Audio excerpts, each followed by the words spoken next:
Well, first thing first, thank you so much for being here. It's a pleasure to be on stage again at DefCamp, even more so alongside someone who is very, very special to me, my wife, Alexa Josephs. Thank you.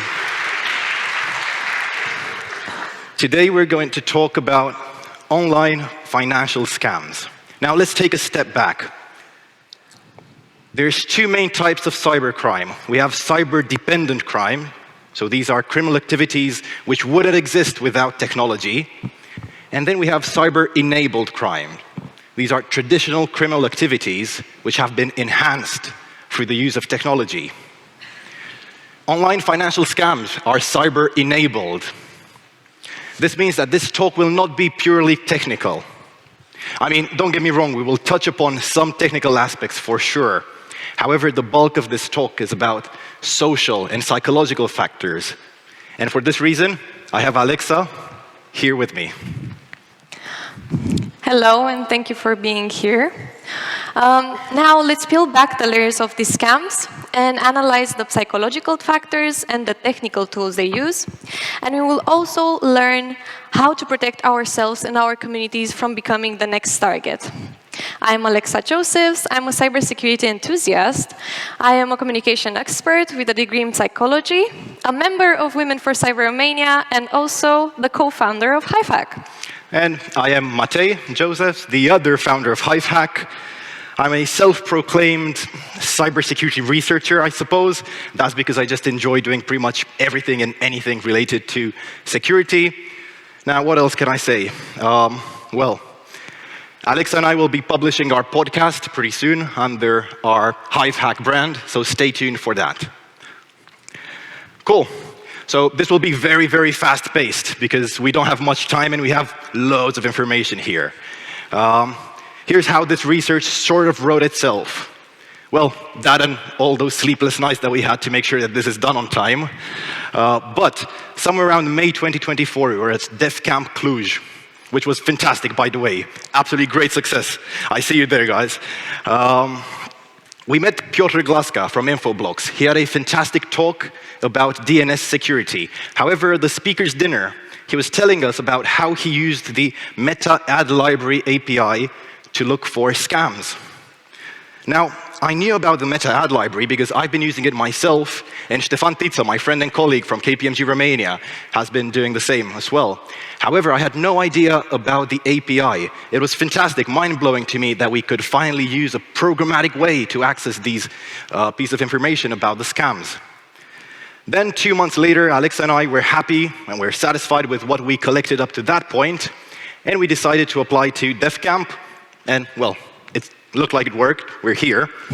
A couple of weeks later, the Romania Media Group, Recorder, published an investigation about online financial scams and how the state fails to respond to these.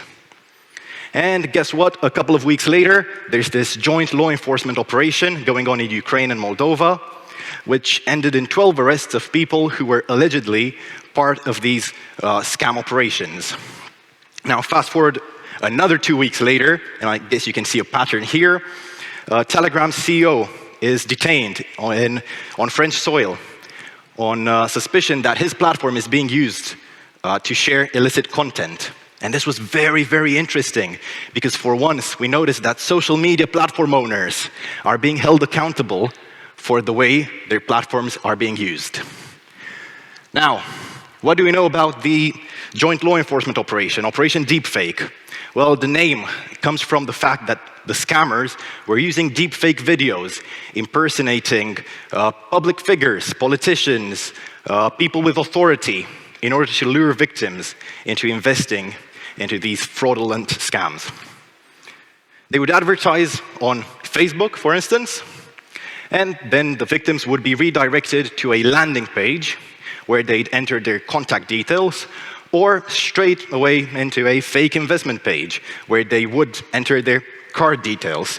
Ultimately, the result is always the same. Transactions are being made out of the victim's accounts and into the scammer's accounts. Moreover, we know that these scammers were using lie detectors in the recruitment process, just to make sure that the recruits were not collaborating with law enforcement. We also know that these call centers, these scam call centers, had hundreds of employees, and they scammed people of millions of euros last year. All I'm going to say here is that this resulted in only 12 arrests. Now, let me ask you all a quick question. How many of you have heard of the infamous Nigerian prince scam? Raise your hand. Yeah, you guessed, the one where a mysterious prince from another distant country reaches out claiming he inherited a fortune and needs just a small loan or banking assistance to unlock it. In the end, promising to reward you with a cut from his wealth. Now, the Nigerian prince scam, it is one of the oldest scams in the book. But you know why it is effective? Because it exploits fundamental aspects of human psychology. Now, this scam might feel a bit outdated, but it is actually the predecessor of a complex and highly organized structure called the Ponzi scheme. Now, let's dive in how a Ponzi scheme operates. First, look at this nice old man. He looks quite innocent, isn't it? Well, this is actually Bernie Madoff, and the ones who know about him are probably investors. This man claimed to be a financial advisor, an investor, promising huge returns with no risks. So guess what? More and more people were giving their money to Bernie so Bernie could invest in their name.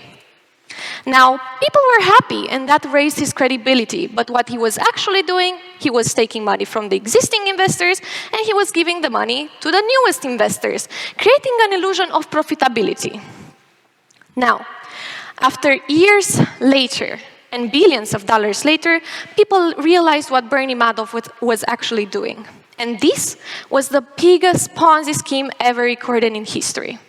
Now, the Ponzi scheme orchestrated by Bernie Madoff stands as an exceptional case, globally recognized as one of the biggest financial frauds of its kind. Now, while the platform has shifted online because of the new technologies, the principles behind it remain the same, promising huge returns with little to no risks to lure victims. Now, Bernie Madoff's Ponzi scheme is a clear example of how scammers can manipulate trust to deceive thousands. While his fraud were on a massive scale, the principle behind it is similar to the one of online scams today. And this has led to the rise of scam baiting.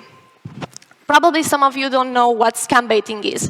But scam baiting, it is the practice of engaging in conversation with the scammer, online or over the phone. In a way, you have to get information or waste the scammer's time, ultimately exposing their fraudulent activities.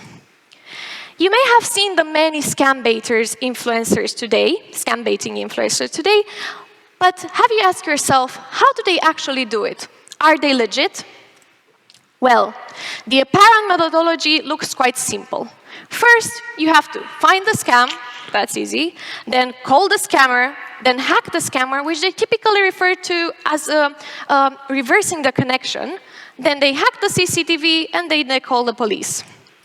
In reality, guess what? Things are a bit more complex. First, you have to create a sock puppet, a fake account or persona in order to interact with the scammer while protecting your real identity. Secondly, it is really important, you should find the scam. You can use resources such as Artists Against 419 or surf the internet because you will definitely find one. Now, responding to the scam and engaging conversation with the scammer is key because your role as a scam baiter is to get as much information as possible about the scam, tactics, tool, techniques. Now, the baiter tends to make strange or annoying demands and act clumsy and naive to see if the scammer engages in conversation back. And in case that happens, that means that the scammer may think you may have money, the potential victim. Then the baiter has to employ further delaying tactics. That means wasting the scammer's time. You are doing that because you are saving a potential victim from being scammed. Now, where does the technical stuff come into play? It doesn't have to. Most of the times that the reverse connection that the scammers, the scam baiters are talking about, it is actually a mistake made by the scammers, such as providing their own access tool code than the victim's code. Now, here is a video of how to create your own sock puppet. Things are a bit more complex than you think. First, you have to create a profile picture for your persona. You can use platforms such as this person does not exist, it is AI-based. Then you need to create social media accounts, so you can be constant. You have to post, you have to engage in the community, you have to comment, like, share, be part of different groups. Then for authentication purposes, you also need an email address, and you can do that with Proton Mail.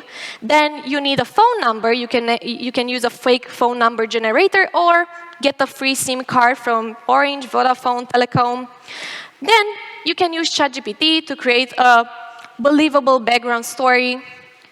It is really complicated. Just imagine, this is only the first step. Now, the next slide.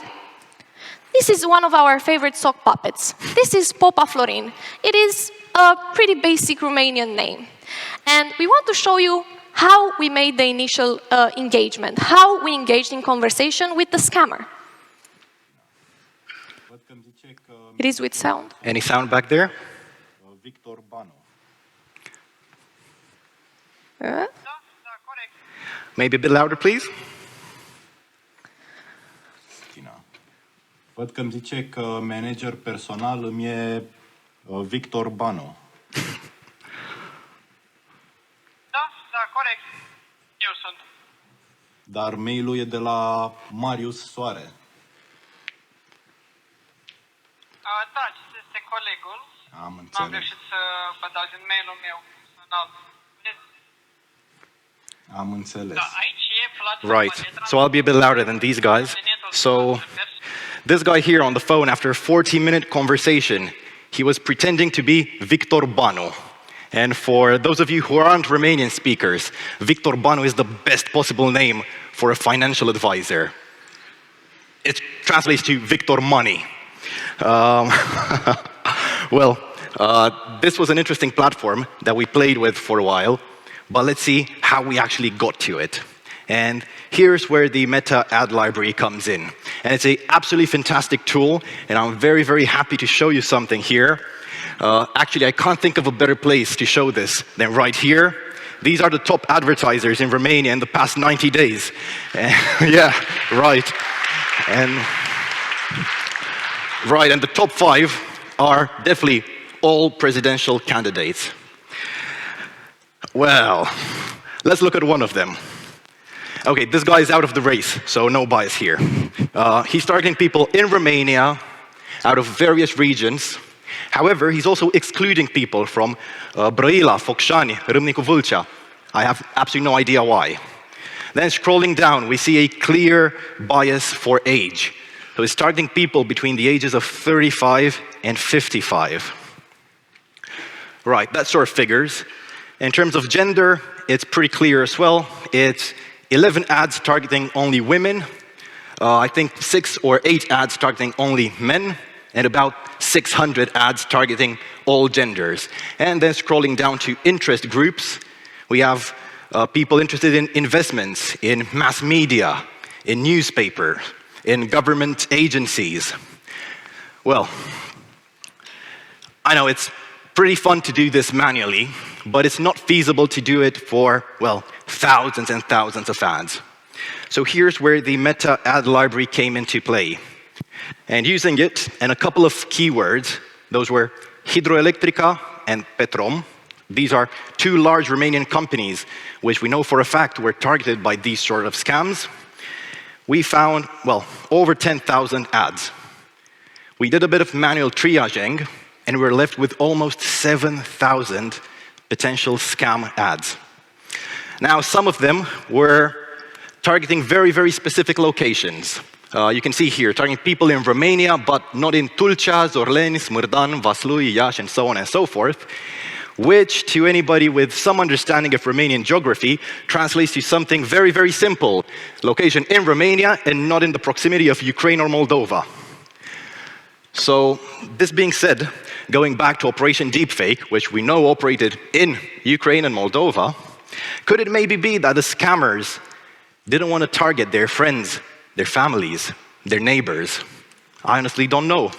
In terms of costs, out of the almost 7,000 scams which we found, only 60 of them were paid. That's less than 1%. And in terms of the total amount, it was, well, roughly 4,000 euros, which is a very, very small amount for the reach these ads got. Interestingly enough, there were 11 individual currencies which we noticed these ads were paid for in. So we have Peruvian sols, we have Vietnamese dongs, we have Costa Rican colons, and others. Here I have a few hypotheses that I want to propose. It could be, for instance, that the scammers are operating from these locations, or locations using these currencies. Honestly, that's unlikely. The other option is that the scammers are trying to be smart, they're trying to hide their location, operate with a bit of OPSEC in mind. That's a valid option. Thirdly, and I think this is the most probable one to be honest, it could be that these scammers stole the identity of other people living in countries operating in these currencies, and they're using the victims' accounts to actually pay for these scams. And you can see the top payer, the top payers for some of these scams, and I won't even bother reading those names. Spoiler alert, these are not Romanian names.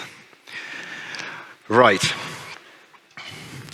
So, here's an example of one of these ads. It appeared about 50 times at the beginning of this month. Well, out of these 50 instances, all had the same sort of MO. They were using a picture of a battery. The ad text was, in 4 hours, free registration ends. They were all posted by the same page, Ultima Oră România. And if we go to the next slide, we can see that it's targeting people all over Romania, of all genders, over the ages of 35. Okay. Now, we took one of them at random, and it reached over 2,000 people. Now, times that by 50 and get an idea of what sort of reach these ads had. The page, well, that's very small, 11 likes, 10 followers, created only a couple of weeks before the ad campaign. And if we go to the next slide, we have the payer and the beneficiary, basically the sponsor of these ads, and I've redacted his name for privacy, because this could actually be a victim of identity theft. However, I can tell you for a fact that this guy's name is not Romanian. Now, this got me thinking, did this person have their account verified by Meta? What does that mean? Did Meta request a government ID, make sure that they are using a profile picture depicting themselves, and they have multi-factor authentication enabled on their devices? Well, Meta has some interesting guidelines in terms of this. They're pretty vague. So, for instance, an ad such as spending on defense has gone too far, we must take action and reduce that, would definitely require authorization. However, something such as come online and study our course on public policy wouldn't. So in other words, as long as the text of my ad is fairly neutral, and I redirect the person to another page, it doesn't matter. I do not need to be authorized.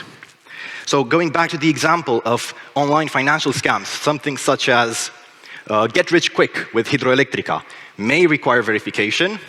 On the other hand, something like the offer expires in 3 hours may not. So we found this person on Facebook. Well, actually, before that, let me jump right back. The problem with the process, with the review process, is that we don't have enough transparency over it. We know that it's automated mostly, and we know that there is some human review every now and again. The problem is that we don't know when. Also, there are checks on the landing page or the destination to which we redirected to. But again, we do not know to what extent these checks go. And going back to the person, well, very small account. Last post was in 2017. We also found him on LinkedIn, has 7 connections. This could be a scammer, or he actually could be a victim. Now, here's the juicy stuff. actually going offensive against the scammers. And honestly, every time we found something, it was not thanks to our, well, amazing technical skills, but rather to the lack thereof in the scammers' technical skills. Many times, these scammers made simple mistakes, very, very basic mistakes. And actually, spoiler alert, hacking them does not work. Their platforms are becoming less and less complex, making them increasingly difficult to hack. So, going back to our platform earlier, and we can play this video as well. So this is the platform where Victor Bano got a hold of us. Here's a deepfake, you can see by the mouth movements. And going down towards the bottom, we have this area where we could introduce our contact details. So we would be contacted by the scammers. Now here, I'm having a hard time introducing a Romanian phone number. For some reason, I can't count to 10. But yeah, the guy kept me on the phone for 40 minutes. He was guiding me to transfer money from my bank account and into Revolut, trying to make sure that I send uneven amounts, or odd amounts of money, and then showed me a platform. I'll show you the platform in a minute, but before then, if I'm able to finally enter a correct phone number, there we have it, the final page. So I checked the source code of the page, and there's comments in Russian for some reason. You can see, yep. So if the deepfake didn't give it away, the comments in Russian definitely may have given it away. This being said, here is the actual platform, and I'll play around with it a bit.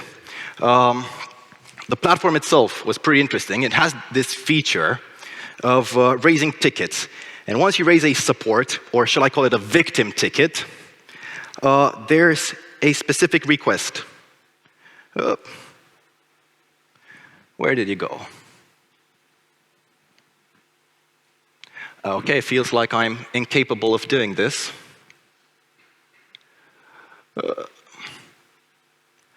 Yes. There we have it. So I've intercepted the request in burp, and the request goes to an endpoint called getTicketById. And within the body of this post request, there's a ticket ID. So who can guess what sort of vulnerability we try to exploit here, right? Yeah? IDOR, exactly. Yes, that's it. So we try to change the ticket ID. And guess what? There we have it. Information about another victim, his victim or support ticket. This guy is from Poland. He had his bank details in there, his name, his address. And let me pause there for a second. This is very, very sad. Because we scraped all of these support tickets and found thousands of them. People lost hundreds of thousands of euros only within this platform. It's sad seeing how many people lost their lifelong savings. Also, I know it's fun to see these sort of issues being exploited, but don't get me wrong, these people are criminals. They are part of organized crime groups. They can actually go against you. Now, this issue was fixed 2 weeks after we first managed to exploit it. I don't know how, I don't know why. And again, going back to the point, hacking doesn't work. This is an isolated case. Instead, we should teach our elders, our families, our parents, our grandparents, how to recognize these sort of scams. So look, here, we have these reviews, and they seem odd for some reason. I'm wondering why. Well, the reason is that once you read them, you see that they're 100% GPT, written by GPT. So that sort of makes sense, and it's pretty easy for us to recognize this now, but it will be becoming increasingly difficult. Similarly, doing a reverse image search for these people's profiles, we can see, loads of different pages, lots of different names. So this sort of confirms our hypothesis that these people are actually using fake accounts. And right here, we have another scam. It's impersonating Digi24, so a Romanian news outlet. And again, it's about investing into a fake investment platform. Well, they're also using the hydration subdomain. Now, if you look at the title, again, it's written in Russian. And I'm wondering why. Well, I think that it's because of SAS. Software as a service, you might ask? No, it's scamming as a service. It's scamming as a service. Scammers are reusing other scammers' infrastructure, and here they were just too lazy to make it region appropriate. Right. Now, this is very, very sad. Again, we must do our best to educate people around us. The holiday period is coming, Christmas and all that stuff. We'll be buying presents. People will be looking for these sort of offers. We must teach them how to not fall for these sort of scams. The scarcity effect, the familiarity bias. Well, probably you're asking yourself, why do people fall for this? As you saw in Matei's screenshots from different platforms, you saw fake reviews, you saw fake accounts, and most of them looked fake for us, right? But the reality is that people are falling for this because of three cognitive biases. We have the fear of missing out, the authority effect, and the herd mentality. Now, with the fear of missing out, scammers exploit the fear that the victim may lose special discount, one lifetime offer, or this creates urgency. It makes people act impulsively without thoroughly analyzing the situation. Then we have the authority effect, where people are more likely to trust and comply with an authoritative figure. That's why the scammers are impersonating company executives or institutions. Then we have the herd mentality, where scammers create the illusion that everyone else is doing it. So, does this sound familiar? Because for me it does. It is confusing because tactics like fear of missing out, the herd mentality, the authority effect are not only used by scammers, but are also used in marketing strategies, okay? Now, marketers often exploit this kind of cognitive biases in order to make people buy products and services. This blurs the line between legitimate persuasion and manipulation. The human brain is highly vulnerable to these tactics, and it tends to rely on shortcuts without thoroughly analyzing the situation and understanding what they are actually doing and that they're being scammed. For example, in this screenshot, you can see we have the authority effect with the logos, we have the herd mentality, everyone else is doing it, and we have the fear of missing out. Others are making money, why am I not making money? Now, these psychological triggers make scams alarmingly effective. Now, neurologically speaking, being scammed or hacked activates the brain stress response, flooding it with cortisol, the stress hormone, while reducing the oxytocin, which is the trust hormone. This is similar to the brain's reaction when losing a bet. It creates feelings of shame, loss, vulnerability. Over time, repeated exposure to such experience can predispose an individual to anxiety, maybe depression. This is the harsh reality, that our brains are wired to fall for these kind of tactics. However, the power to fight back starts with us. By raising awareness, educating each other, and creating an environment where people can talk about it, we can help ourselves and our communities not fall for these kind of scams. Now, awareness and communities are our biggest defenses. We must stay united like a hive of bees working together, and we have to work together because the queen is our collective well-being. Thank you. Thank you. Selfie. Oh. Time for any questions? Maybe? Yep. Right, before any questions, couldn't we take a quick picture with everybody? It's Alexa's first talk, so we'd really, really appreciate if you could be here. Woo! Yes, well done, Alexa. Thank you. Go on. Big picture here. Everybody smile. Yes, smile. Cool. Thank you.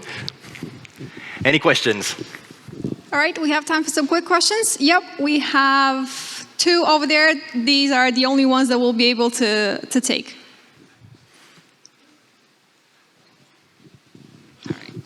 Thank you for the nice presentation and congrats. Quick question, what is the reason for this research? And I mean, I understand the awareness, but actually behind this, why you started this research? Thank you. Right, that's a fantastic question. And actually, let me come back to everybody in this room with a question. How many of you have fallen for a scam like this in the past? Okay, we have a few hands up, and we're mostly technical people here. And how many people here know somebody who's fallen for one of these scams? Right, Yeah. that's why. Also, if you want to talk about solutions to this, I recommend checking out Stefan's talk. He'll be at track 3 a bit later on today. So that may be interesting to you guys. All right, thank you. And there was one more question. Yep. Yeah. Hi, thanks for the presentation. Really interesting. Right. Right, thank you. Yeah. I have to be honest, I've seen those ads a lot. And just of a curiosity, did you went to the local authorities with the findings, and what was their response on this? Because I think something can be done from there as well. Yes, actually, we've been in contact with the National Directorate for Cybersecurity, and they are actually raising awareness on this topic as well. So we've sort of passed on some of these pieces of information which we collected down to them, and we've seen quite a few campaigns from their side making sure they raise awareness. Yeah. Now, at the end of the day, my thought here is that social media platforms should be held accountable for what stuff is shared on them. So I think that cutting the dragon's head would be the best option, making sure that the social media platforms are forced to stop posting this sort of stuff. Yeah, thanks. Cool. Cheers. Thank you very much.